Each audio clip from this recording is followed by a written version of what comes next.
Nishan, okay, ഇന്നത്തെ പത്രം കണ്ടല്ലോ. കണ്ടു. ആ പത്രത്തിൽ ഒരു വാർത്ത ഇതാണ്: ഉത്തരേന്ത്യയിലെ പോലെ നമ്മുടെ അയൽ സംസ്ഥാനമായ കർണാടകയിൽ വരെ ബുൾഡോസർ രാജ്.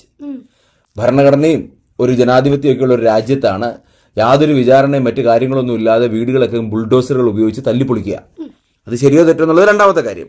ചോദ്യം ഇതാണ്: ബുൾഡോസറുകളെ നമ്മൾ പൊതുവെ നമ്മുടെ നാട്ടിലൊക്കെ വിളിക്കുന്ന ഒരു പേരുണ്ടല്ലോ, JCB എന്നുള്ളത് ഒരു ഷോർട്ട് ഫോമാ. എന്താണെന്നും എന്തുകൊണ്ടാണെന്നും പറയാവോ? ഈ JCB എന്ന് വെച്ചാൽ കമ്പനിയുടെ പേരാണ്. കമ്പനിയുടെ പേരാണോ JCB? ഓ, ശരി ശരി. കമ്പനിയുടെ full form Joseph Cyril Bamford company.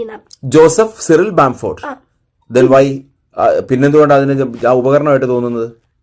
JCB എന്ന് പറയുന്നത് നമ്മളിപ്പോ വിളിക്കുന്ന ബുൾഡോസേഴ്സ്, അത് സത്യം പറഞ്ഞ കണ്ടുപിടിച്ചത് ഈ ജോസഫ് സിറിൽ ബാംഫോർഡ് ആണ്. ബുൾഡോസർ കണ്ടുപിടിച്ചത് ജോസഫ് സിറിൽ ബാംഫോർഡ് ആയതുകൊണ്ട് ആ ഷോർട്ട് ഫോം ആണ് JCB. JCB എന്നുള്ള ഒരു കമ്പനിയുടെ പേരാണ് അല്ലേ? ഓക്കെ, യഥാർത്ഥത്തിൽ അതിന്റെ പേര് ബുൾഡോസർ ആണ്. ഓ, ഓക്കെ ആണ്.